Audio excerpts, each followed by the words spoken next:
I think everyone was seriously very anxious about cyclones. There hasn't been one here for 50 years. And so whilst people had dealt with floods before, that was regular, big storms, the cyclone was how bad could this be?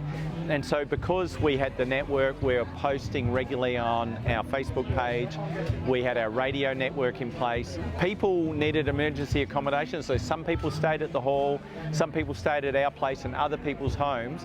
What they said is this is the first time in the middle of an emergency they felt there was community wrapped around them.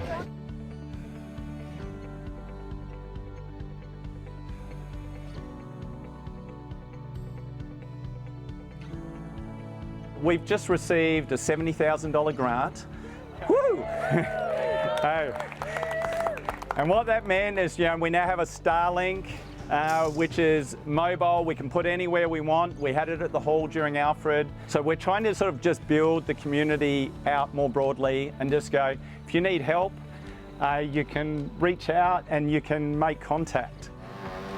So we pretty much lost all comms in the area. NBN went down, the mobile phone towers were really patchy, landlines were down, power was down. So it was a combination of having a battery pack with the Starlink. So as long as it wasn't too windy, we were able to put the dish out, and we did that twice a day, every day through the whole period of the cyclone.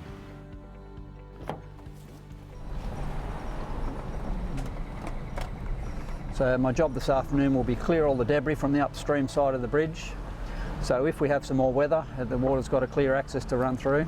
These concrete barriers, a couple of them wash straight across.